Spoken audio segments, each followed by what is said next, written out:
Te Deum laudamus, Te Dominum confitemus. Te eternum Patrem, omnis terra veneratur. Tibi omnes angeli, tibi celi et universe potestates. Tibi cherubim et seraphim, incessabili voce proclamat. Sanctus, Sanctus, Sanctus,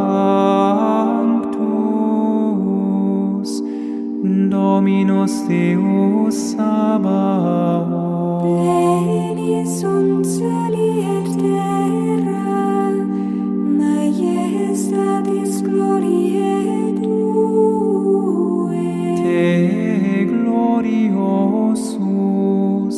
apostolorum chorum, Te prophetarum laudabilis numerum. Te martyrum candidatus laudat exercitum, Te per orbem terrarum sancta confitetur ecclesia.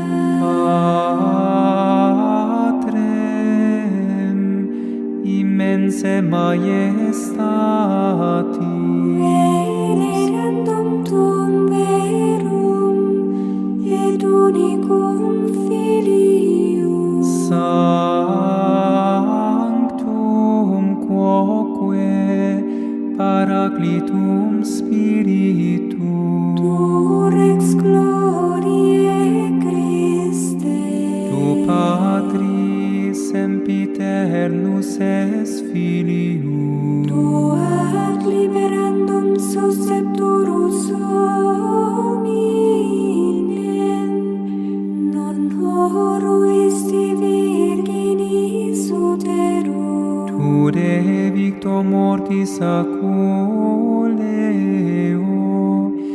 aperuisti credentibus regnat celorum. Tu ad dexteram Dei sedes, in gloria Patris. Iurex crederis esse venturum, Ergo quesumus tuis famulis subveni, quos preciosos sanguine redemisti. eterna fac cum sanctis tuis in gloria numeraris. Salvum fac populum tuum, Domine, et benedicere hereditati Tue. Et regeos et extole illos usque in aeternum. Per singulos dies benedicimus Te. Et laudamus nomen Tuum in saeculum, et in saeculum saeculi. Dignare Domine Deisto, sine peccato nos custodire. Miserere nostri Domine, miserere nostri. Fiat misericordia Tua, Domine, super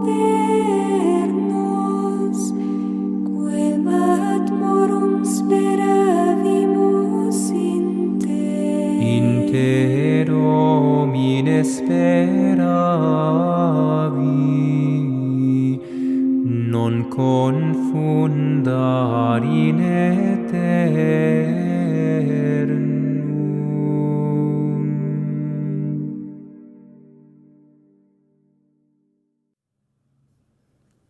Compêndio de Teologia, por Santo Tomás de Aquino. Tradução de Dom Odilão Moura, da Ordem de São Bento. Calvário Editorial, canal Le Conde. Caros ouvintes, caso gostem do que aqui é lido, por favor adquiram o livro. É muito importante que façam isso, pois devemos também ajudar para que as editoras continuem existindo. Graças ao trabalho delas, o meu é possível. E caso você queira ajudar também o meu trabalho, centavos serão muito bem-vindos, ou qualquer quantia que seja. Seja via Pix, apoia seu vaquinha. Os links todos estão no descritivo. Também é possível auxiliar o canal comprando livros que chegarão até mim pela lista de desejos da Amazon, como fez a Pamela com este livro que agora lemos e ouvimos. Muito obrigada, Pamela, mais uma vez, por esta belíssima obra. E também é possível tornar-se membro aqui do canal. Tornando-se um membro, você estará ajudando a diversas possibilidades, diversos valores e também retornos, dependendo de cada valor, né? A possibilidade, por exemplo, de fazer parte do membro Prosas, que dará acesso às minhas análises de livros. Então, faça parte você também. E me ajude no crescimento deste canal, na disseminação de conhecimento, na ampliação desse trabalho e que eu possa viver dele também, não é verdade? Isso seria realmente um grande sonho, uma dádiva divina. Peço finalmente para que, por favor, curtam, compartilhem, comentem, inscrevam-se no canal, porque tudo isso faz muita diferença. Não sei se já falei isso ou não, enfim, me perdoem se me repito. Vocês já sabem, isso tudo é importante para a disseminação desse conhecimento e para o engrandecimento e crescimento, em especial, deste canal. E também peço, sobretudo, para que, por favor, orem por mim e por todos nós. E que Deus vos abençoe, vos guie, vos guarde agora e sempre, meus caros. Muito obrigada pela presença. Continuamos a nossa leitura na primeira parte sobre a fé, no segundo tratado sobre a encarnação do Filho de Deus, capítulo 1, da fé na humanidade de Cristo,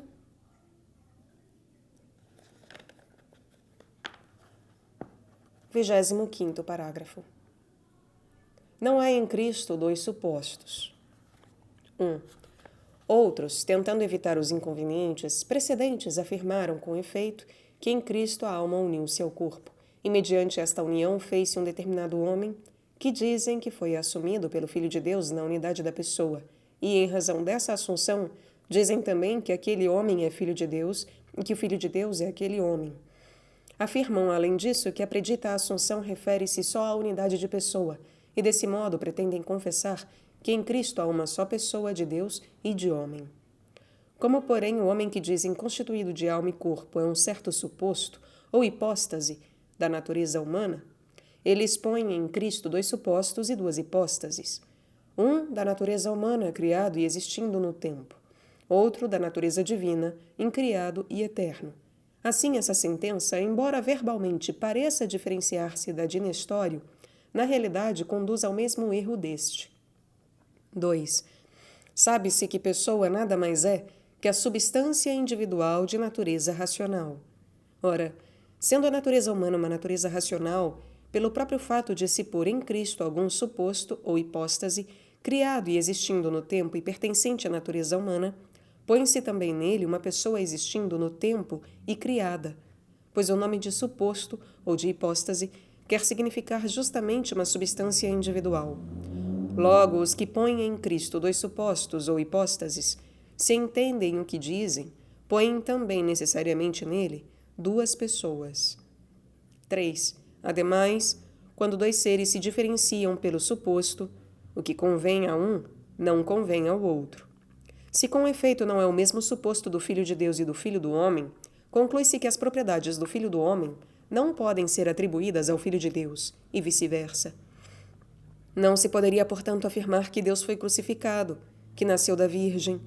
Ora, esta é justamente a impiedade nestoriana. Se alguém quisesse afirmar que as propriedades do Filho do Homem são atribuídas ao Filho de Deus e vice-versa, devido à unidade de pessoa realizada em dois supostos diferentes, deve-se a ele responder que essa distinção é totalmente infundada, porque é evidente que o suposto eterno do Filho de Deus nada mais é que a sua própria pessoa. Portanto, tudo o que fosse dito do Filho de Deus com relação à sua pessoa seria dito também com relação ao seu suposto. Mas as propriedades do Filho do Homem não seriam atribuídas ao Filho de Deus em relação ao suposto, porque é afirmado que o Filho de Deus difere do Filho do Homem pelo suposto. Nem, portanto, as propriedades do Filho do Homem poderiam ser atribuídas ao Filho de Deus em relação à pessoa, como nascer da Virgem, morrer, etc. 4. Além disso, se o nome de Deus é atribuído como predicado de um sujeito que existia no tempo, essa atribuição é recente e nova. Mas tudo aquilo que de modo recente e novo é dito de Deus, não é Deus, mas é feito Deus. Ora, o que é feito Deus, evidentemente, não é naturalmente Deus, mas o é somente por adoção. Daí concluir-se que aquele homem não foi verdadeiramente e naturalmente Deus, mas por adoção. Essa afirmação pertence também ao erro de Nestório. 26º parágrafo. Há em Cristo um só suposto e uma só pessoa. 1. Deve-se, portanto, dizer que em Cristo não há apenas uma só pessoa de Deus e do homem, mas também que há um só suposto e uma hipóstase. Deve-se dizer, outro sim, que há nele não só uma natureza, mas duas. Deve-se, portanto, dizer que em Cristo não há apenas uma só pessoa de Deus e do homem, mas também que há um só suposto e uma hipóstase. Deve-se dizer, outro sim, que há nele não uma só natureza, mas duas. 2. Para esclarecimento dessa verdade, convém considerar que os nomes de pessoa, hipóstase e suposto designam uma realidade completa. Por isso, não se pode dizer que a mão, ou a carne, ou alguma outra parte do corpo sejam pessoa, mas o todo que é este homem. Os nomes que são comuns às substâncias e aos acidentes individualizados, como os adjetivos indivíduo e singular, podem ser aplicados ao todo e às partes. As partes, com efeito, têm algo de comum com os acidentes, enquanto não existem por si mesmas, mas em outro ser. Mas a inerência de ambos é diferente.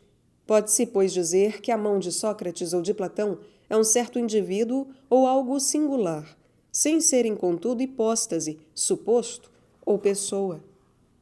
Deve-se, além disso, considerar que, vista em si mesma, a reunião de realidades diversas constitui, por vezes, um ser completo, outras vezes, porém, o acréscimo de uma nova realidade não constitui um ser completo.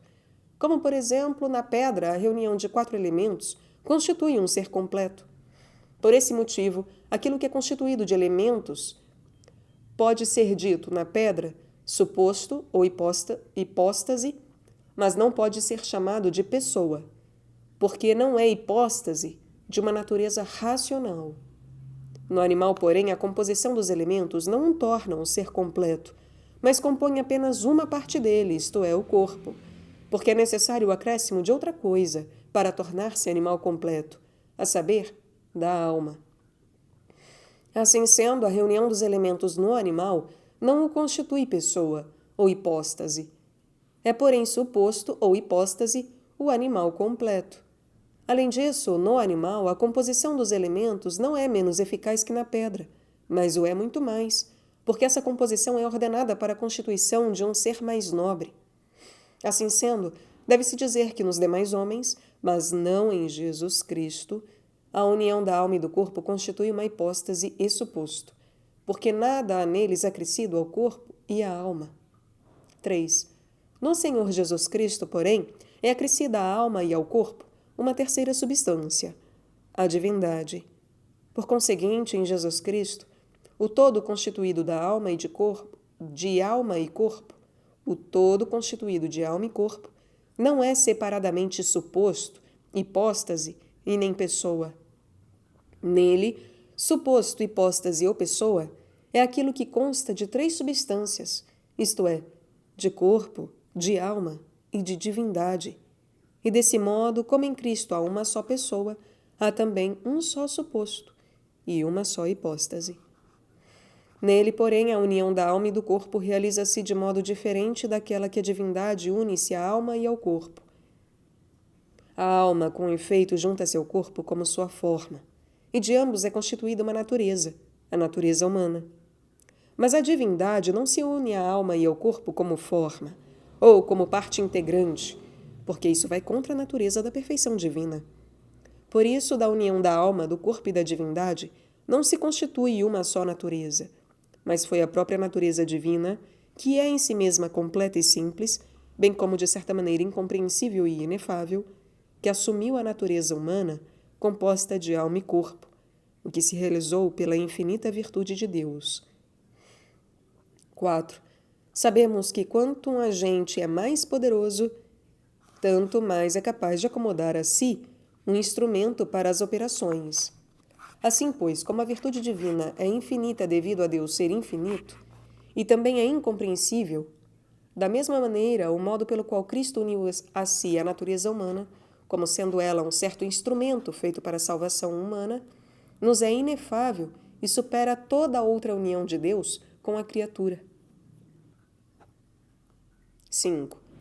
E porque, como já dissemos, pessoa, hipóstase e suposto designam uma realidade completa, se a natureza divina estivesse em Cristo como parte e não como realidade completa, como a alma é parte no composto humano, a unidade da pessoa de Cristo não se referiria somente à natureza divina, mas haveria um composto de 3 partes.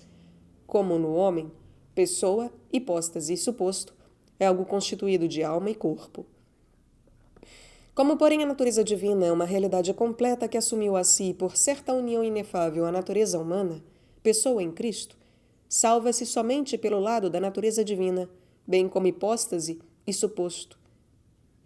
Portanto, a alma e o corpo são trazidos para a personalidade da pessoa divina, de modo que haja nela a pessoa do Filho de Deus e a pessoa do Filho do homem, e assim também a hipóstase e o suposto.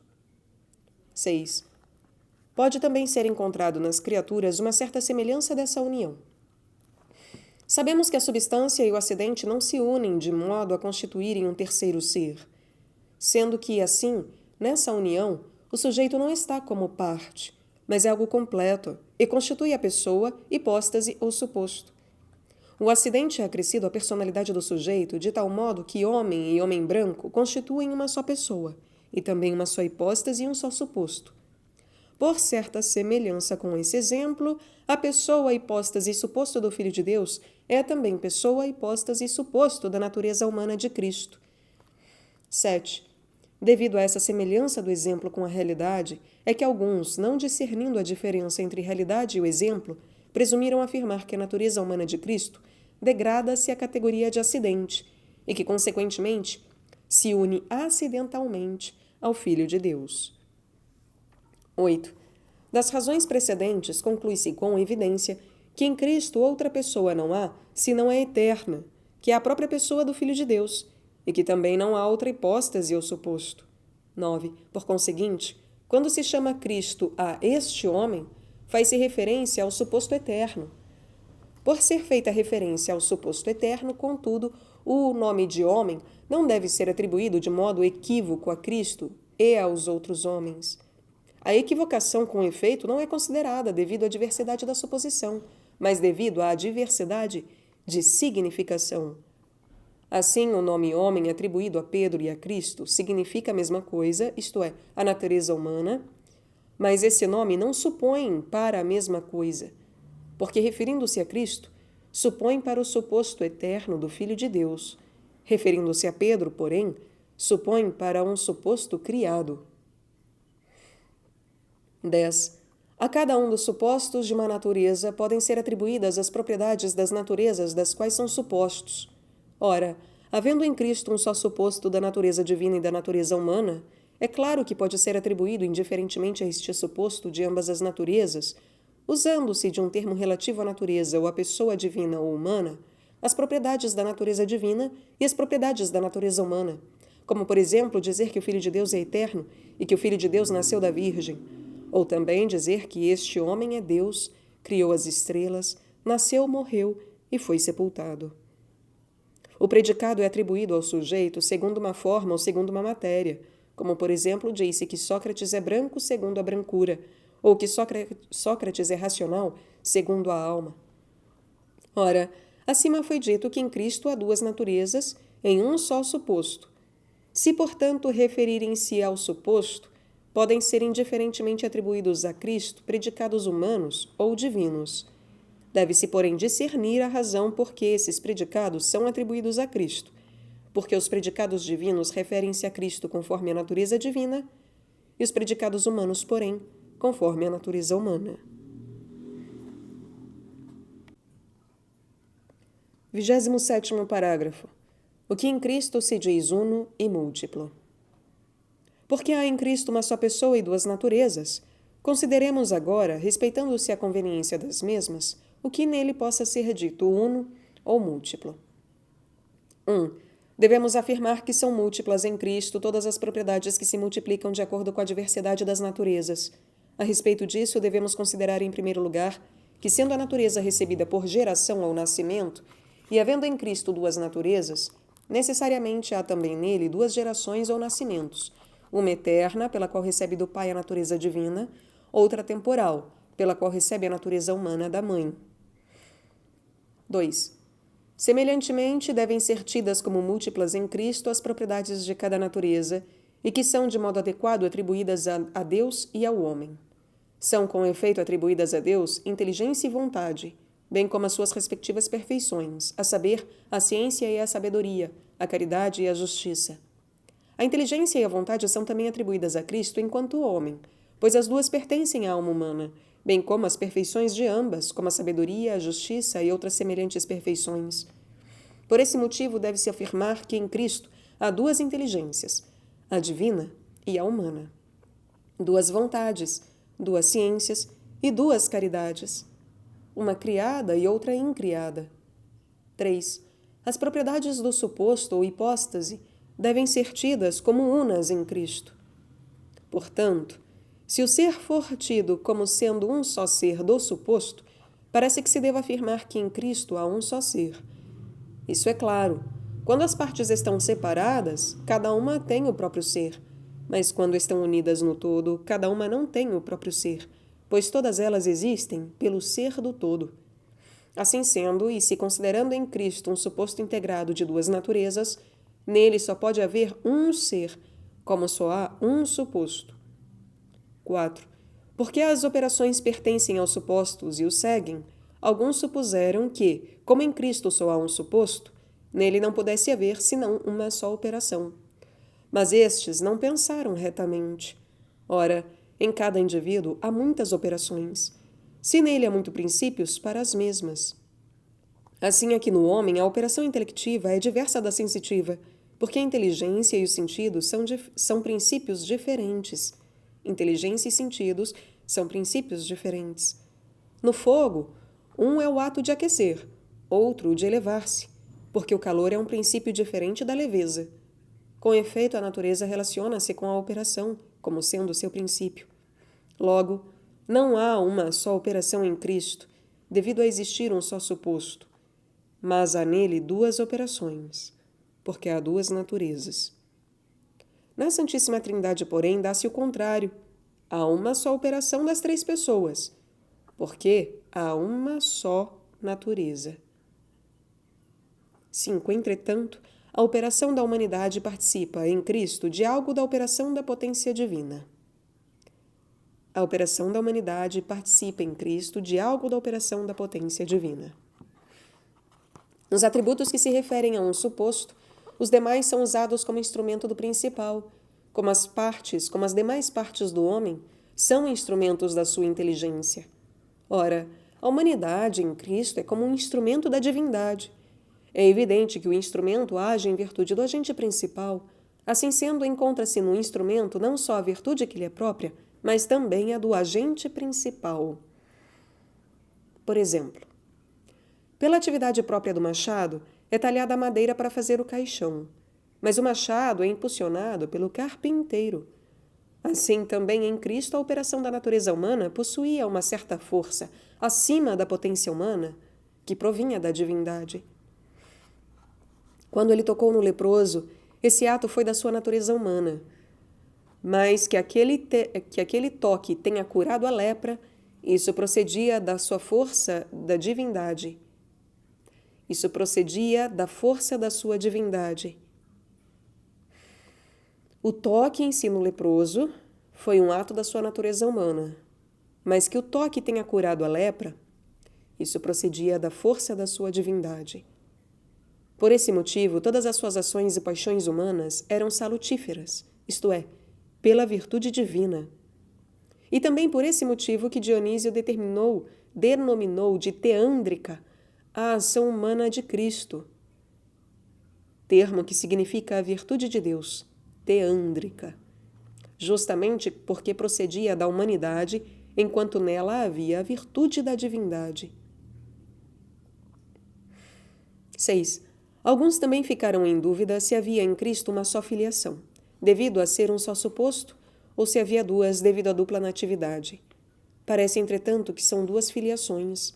Ora, multiplicando-se as causas, multiplicam-se também os efeitos. Como em Cristo há duas natividades, e como a natividade é causa de filiação, consequentemente parece que há também duas filiações. 7. Essa afirmação de que em Cristo há duas filiações não é prejudicada pela de que a filiação é uma relação pessoal e que constitui a pessoa, porque essa última só é verdadeira em se tratando da filiação divina. A filiação humana, porém, não é constitutiva de pessoa, mas advém como acidente à pessoa já constituída. Igualmente, a primeira afirmação não é prejudicada, porque sabemos que o homem, por uma só filiação, refere-se ao pai e à mãe. De fato, ele nasce de ambos os parentes por uma só natividade. Havendo com efeito a mesma causa de relação, há uma só relação real, embora sejam múltiplos os termos. 8. Além disso, nada impede que uma coisa se relacione com outra, não havendo nela relação real, como, por exemplo, o objeto conhecido relaciona-se com o conhecimento sem nele haver relação real. Do mesmo modo, nada impede que uma relação dirija-se para muitos termos. Como, com efeito, a relação é um ser real devido à sua causa, assim também é devido à causa que ela é una ou múltipla. Como Cristo não nasceu do pai e da mãe por uma só natividade, pode parecer que deva haver nele duas filiações reais devido a essas duas natividades. Mas há um impedimento para que se venha a afirmar que haja em Cristo muitas filiações reais. Com efeito, nem tudo que nasce de um ser pode ser chamado de filho, mas o pode só o suposto completo. A mão e o pé não são chamados de filhos de um homem, mas somente é dito seu filho o todo individual, isto é, o Pedro ou o João. Ora, o sujeito próprio da filiação é o suposto. Foi demonstrado acima que em Cristo não há outro suposto que o incriado, ao qual não pode advir no tempo uma relação real, porque, como também já o dissemos, toda a relação de Deus com a criatura é, em Deus, relação só de razão. Assim sendo, necessariamente a filiação pela qual o suposto eterno refere-se à Virgem Mãe não é relação real, mas somente relação de razão. Isso, contudo, não impede que Cristo seja verdadeiramente e realmente filho da Virgem Mãe, porque ele realmente nasceu dela. De modo semelhante, também Deus é real e verdadeiramente Senhor das criaturas, porque tem poder real de dominá-las, para dominá-las, embora a relação de domínio, da parte de Deus, seja uma relação de razão. Se em Cristo, porém, houvesse muitos supostos, como alguns chegaram a afirmar, nada proibiria pôr-se em Cristo duas filiações, porque o suposto criado estaria sujeito à filiação temporal. 28º parágrafo. Foi conveniente Cristo ter sido perfeito em graça e na sabedoria da verdade. 1. Porque, como foi dito, a humanidade de Cristo refere-se à sua divindade como sendo o seu instrumento, e porque a disposição e a qualidade dos instrumentos são principalmente apreciadas pelo fim a que se destinam, Baseando-nos nessas considerações, devemos consequentemente considerar a qualidade da natureza humana pelo Verbo de Deus assumida. 2. Ora, o fim da assunção da natureza humana pelo Verbo de Deus foi a salvação e a reparação da própria natureza humana. Convinha, por isso, que Cristo possuísse uma tal natureza que adequadamente pudesse ser o agente da salvação dos homens. Ora, a salvação dos homens consiste na fruição da divindade, pela qual o homem torna-se beatificado. Por isso, foi conveniente que Cristo, quanto à sua natureza humana, gozasse perfeitamente da fruição de Deus. 3. O princípio de cada gênero, com efeito, deve ser perfeito. A fruição de Deus perfaz-se duplamente, na vontade e na inteligência. Na vontade tem-se a perfeita fruição de Deus pelo amor, que nos une a Ele. Na inteligência, pelo perfeito conhecimento que dele temos. O princípio de cada gênero, com efeito, deve ser perfeito. A fruição de Deus perfaz-se duplamente, na vontade e na inteligência. Na vontade tem-se a perfeita fruição de Deus pelo amor, que nos une a Ele. Na inteligência, pelo perfeito conhecimento que dele temos. A perfeita adesão da vontade de Deus pelo amor alcança-se pela graça, que justifica o homem, conforme se lê, justificados gratuitamente pela sua graça. Portanto, o homem é justo, porque adere a Deus pelo amor. O perfeito conhecimento de Deus tem-se pela luz da sabedoria, que é o conhecimento da verdade divina. Foi por isso conveniente que o Verbo de Deus encarnado existisse perfeito na força, na sabedoria e na verdade. Lê-se a respeito no Evangelho de São João: o Verbo se fez carne e habitou entre nós, e vimos sua glória como do unigênito do Pai, cheio de graça e de verdade. 29º parágrafo. A plenitude da graça de Cristo. Devemos primeiramente tratar da plenitude da graça de Cristo e após da plenitude da sua sabedoria. 1. A respeito da graça, deve-se considerar que o termo graça é usado em duas acepções. Uma enquanto algo é agradável. Dizemos que alguém está na graça de outrem por lhe ser agradável. Outra conforme algo é dado gratuitamente. Disse que alguém fez uma graça a outrem quando lhe faz um benefício gratuito. Contudo, essas duas acepções do termo graça não são totalmente desligadas entre si. Alguma coisa é dada gratuitamente a alguém porque esse alguém que a recebe é agradável ao que lhe a dá. 2. Pode-se ser agradável simplesmente ou de certo modo. Simplesmente simpliciter. Ou de certo modo, secundum quid. Secundum quid. Simplesmente quando o que recebe a graça é agradável ao que lhe a dá, para que este una a si de alguma maneira. Temos por gratos a nós aqueles que propositadamente atraímos a nós conforme a medida e o modo em que nos são agradáveis. Alguém é agradável a outrem de certo modo, quando o que recebe a graça é grato ao que lhe a dá para receber alguma coisa dele, não para que seja assumido por ele. Donde se concluir que, de todo aquele que tem uma graça, tem algo que lhe foi dado gratuitamente, mas que nem todo aquele que recebeu algo gratuitamente torna-se agradável ao doador. 3. Pode-se, por isso, distinguir duas espécies de graça. Uma que se limita a ser dada gratuitamente, gratia gratis data, e outra que, além disso, torna agradável o que a recebe, gratia gratum faciens. Além disso, deve-se considerar que é dito dado por graça aquilo que, de modo nenhum, é devido a alguém. De dois modos, com efeito, é algo dito ser devido a alguém. Primeiro, conforme a natureza. Segundo, conforme a operação. Um bem é devido conforme a natureza quando a ordem natural deste ser o exige, como é devido ao homem ter a razão, os pés, as mãos. Um bem é devido conforme a operação quando, por exemplo, o salário é devido ao que trabalha. 4. Portanto, são gratuitamente dados por Deus aos homens aqueles dons que lhe excedem a ordem da natureza, e que não são adquiridos por merecimento, embora também as recompensas dadas por Deus, por causa do merecimento, às vezes não percam o nome e a razão da graça, já porque o princípio do merecimento foi a graça, já porque também são dadas muito mais do que podem ser exigidas pelos méritos humanos, conforme se lê na carta aos Romanos. A graça de Deus é a vida eterna. 5. Desses dons, alguns excedem a capacidade da natureza humana e não são conferidos como retribuição de mérito. Esses dons não tornam o homem, contudo, agradável a Deus simplesmente, porque são possuídos, como acontece com o dom da profecia, de ciência e outros semelhantes vindos de Deus. Por esses dons e por outros semelhantes, o homem não se une a Deus senão por certa semelhança, enquanto participa de algo da bondade divina, pela maneira que todas as coisas se assemelham a Deus.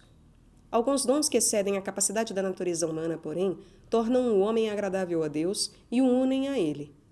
Esses dons chamam-se graças, não apenas porque são dados gratuitamente, mas porque ainda fazem o homem agradável a Deus. 6. A união do homem com Deus pode ser de duas espécies.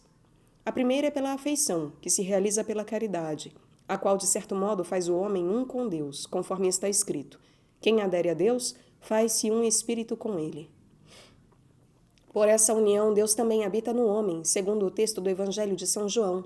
Se alguém me ama, seguirá as minhas palavras, e meu Pai o amará, e viremos a ele e nele faremos morada.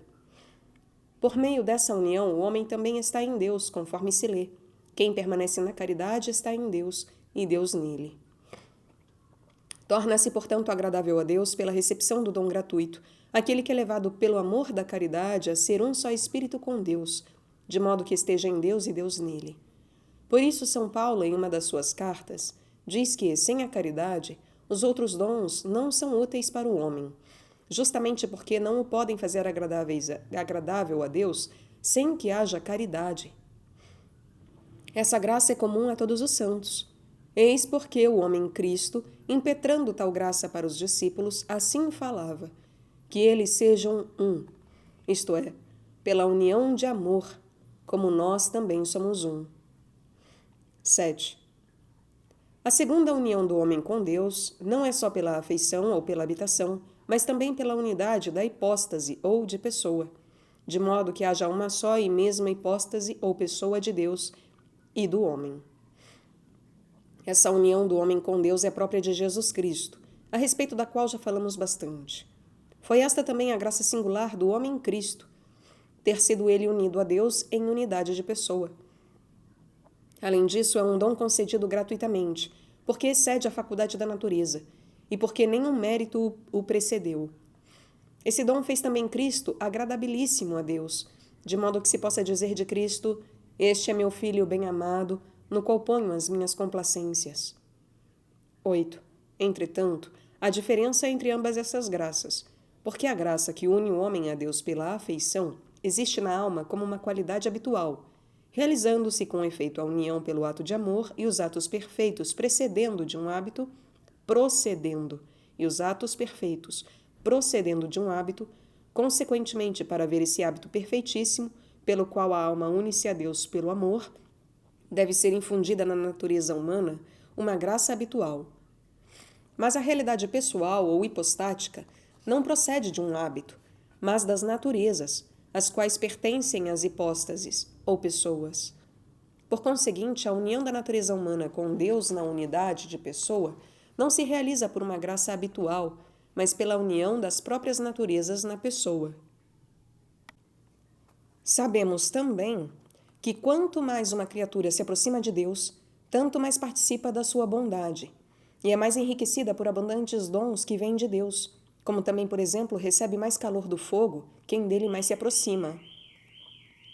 Não pode existir, nem mesmo ser imaginado, um modo de união que mais intimamente aproxime a criatura de Deus que aquele pelo qual a criatura a ele se une na unidade da pessoa.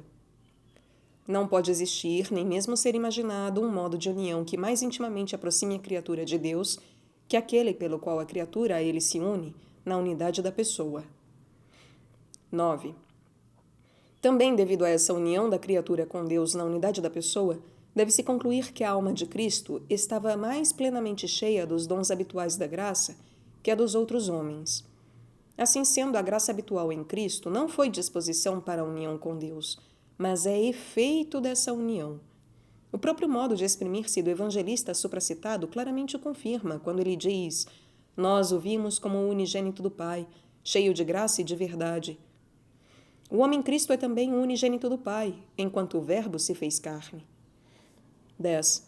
Porque o Verbo se fez carne, por isso fez-se também o homem Cristo, cheio de graça e de verdade.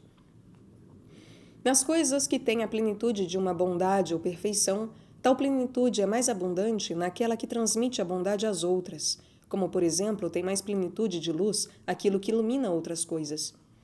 Porque, com efeito, o homem Cristo recebeu como unigênito do Pai a suma plenitude da força, consequentemente dele a graça transmite-se aos outros, de modo que o Filho de Deus, feito homem, devia fazer os homens deuses e filhos de Deus, como se lê em São Paulo.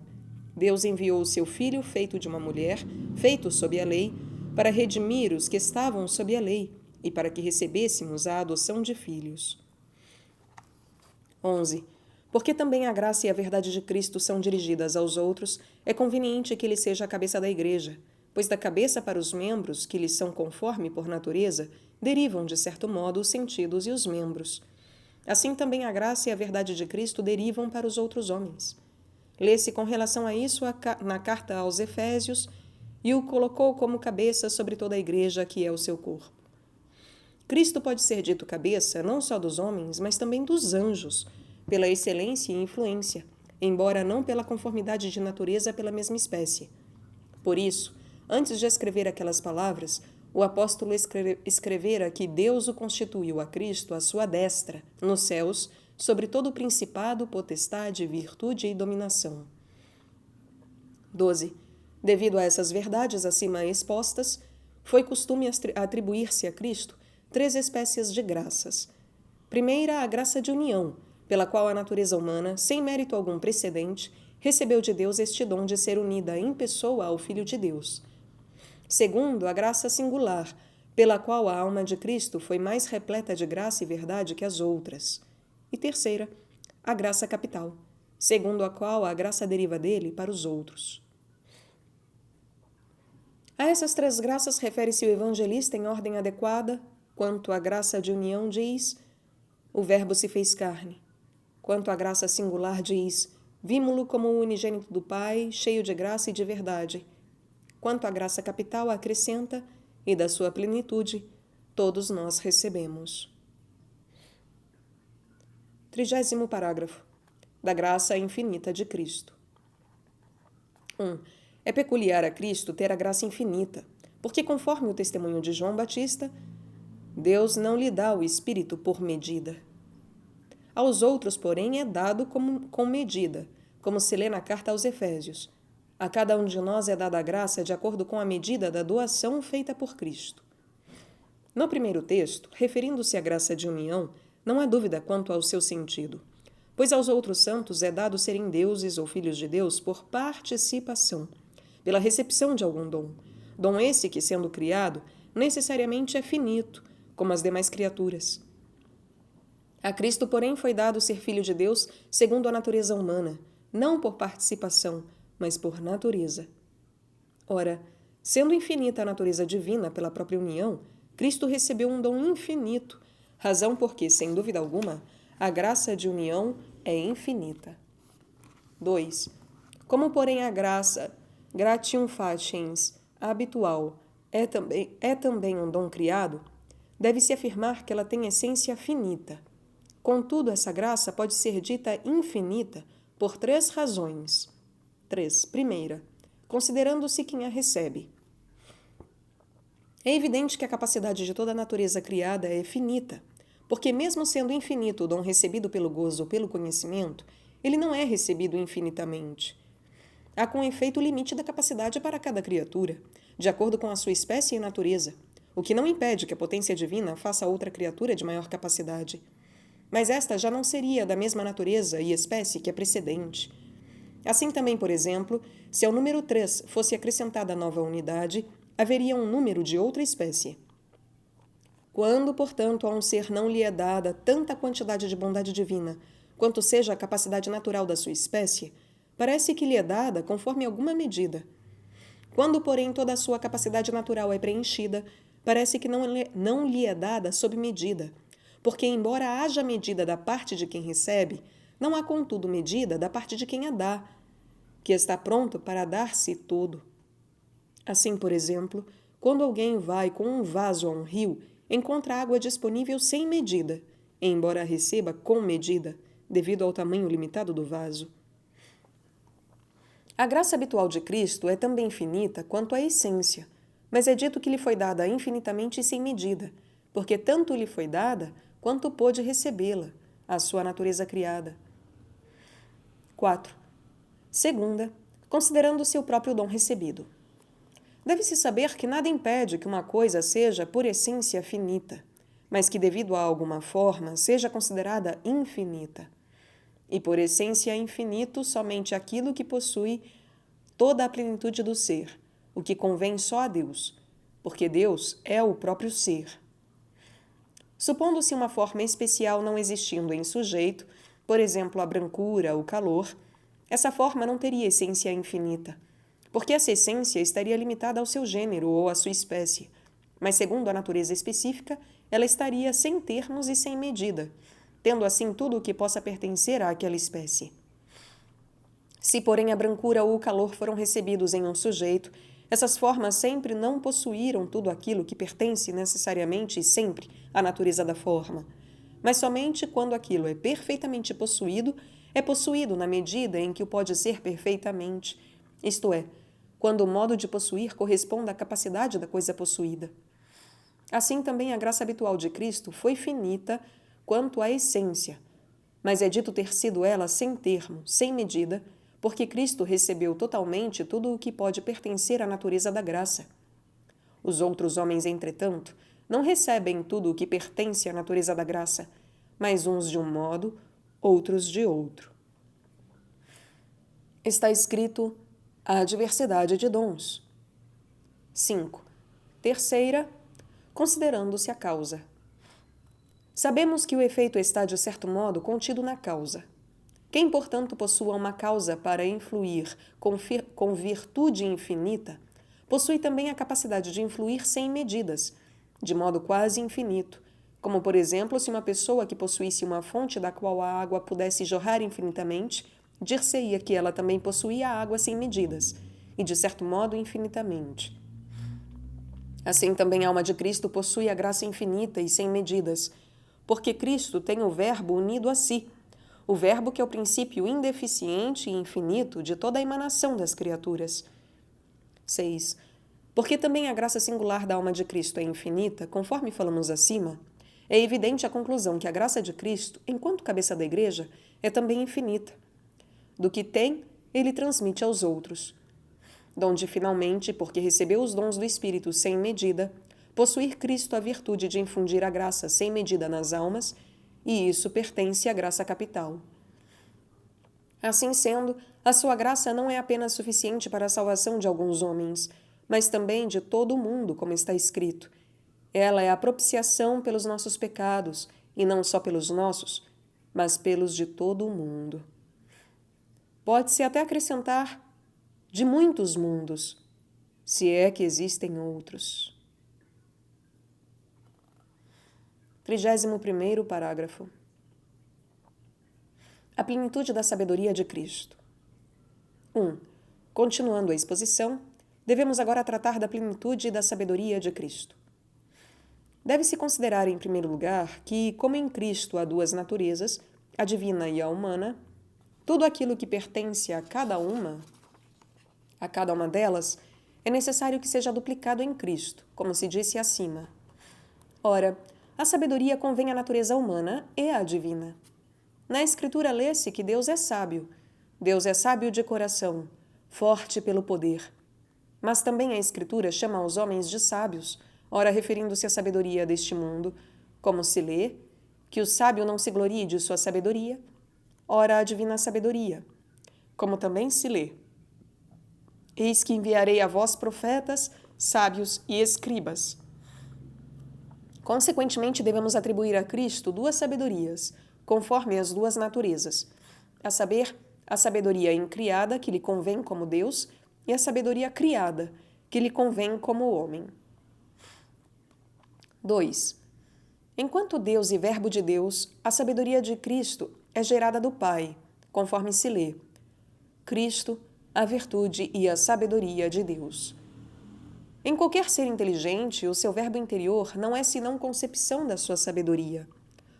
Como já o dissemos acima, o Verbo de Deus é perfeito e único, o Verbo de Deus é também a perfeita concepção da sabedoria do Pai, de modo que tudo o que houver como não gerado na sabedoria de Deus Pai, plenamente, está contido como gerado e concebido no Verbo.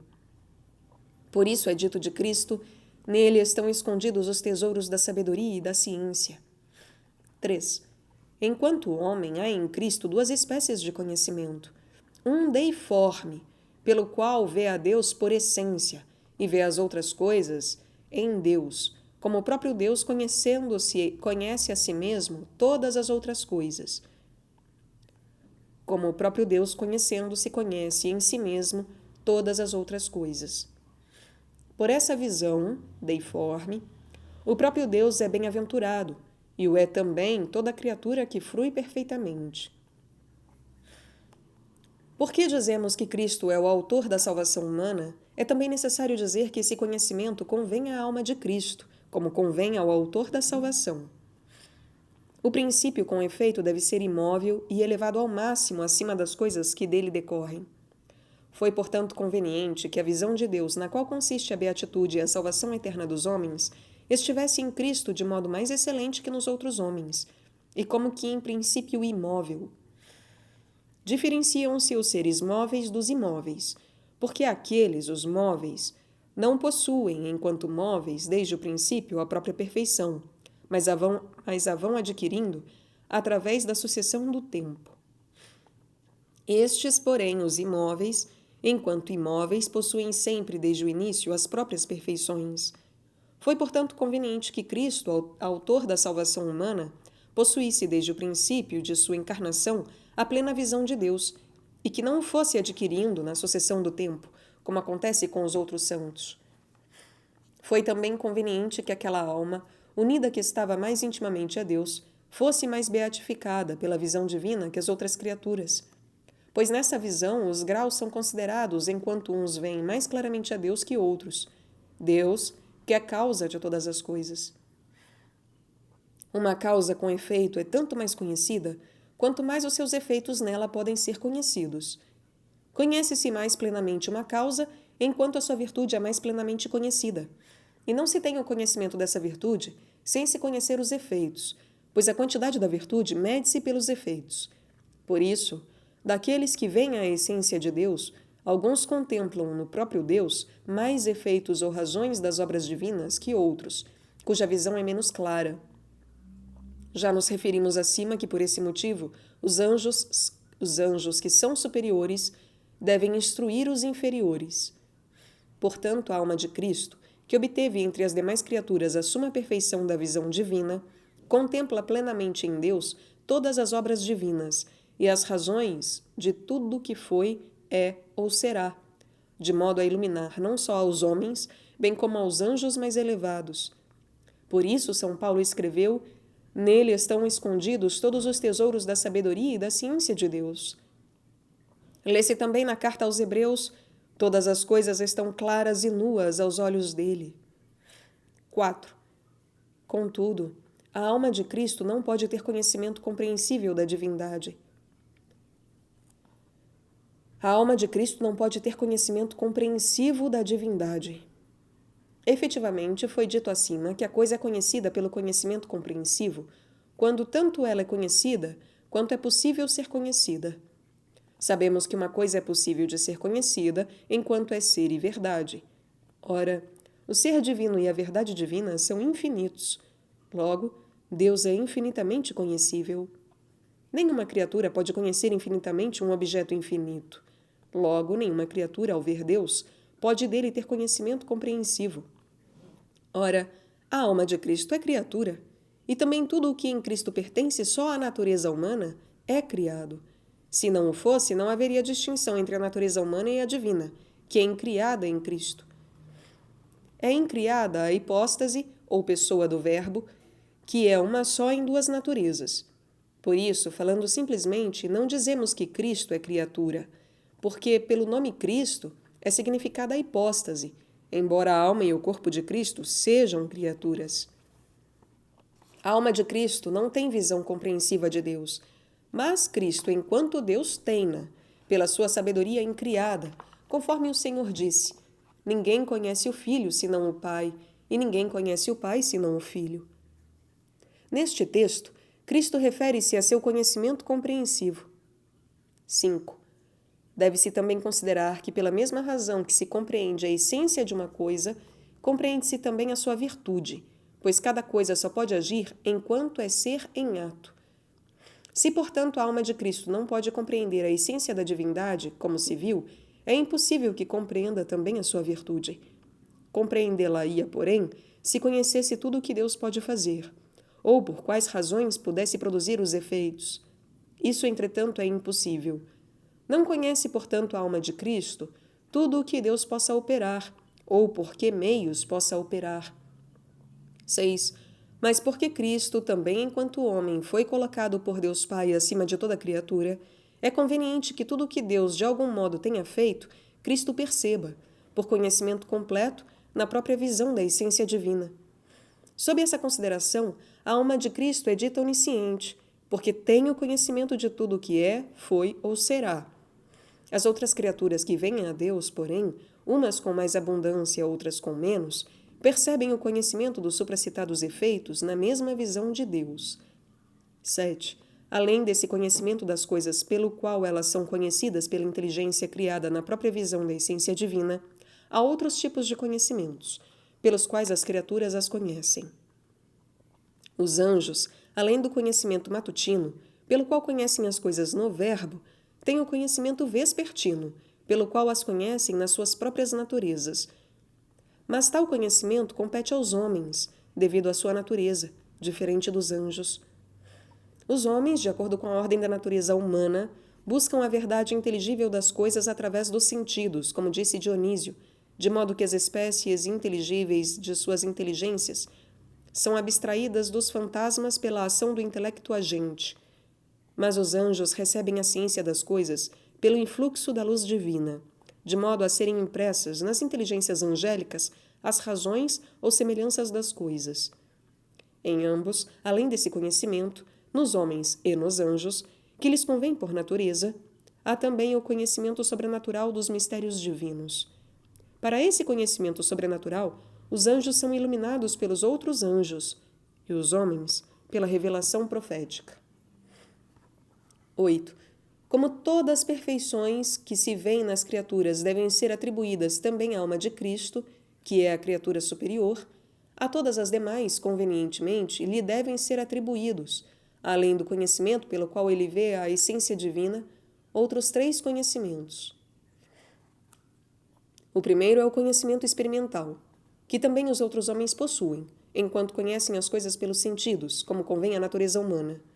O segundo é o conhecimento infundido por Deus, para que Cristo conheça todas as coisas, as outras coisas, às quais se estende, ou que se possa estender, o conhecimento natural do homem.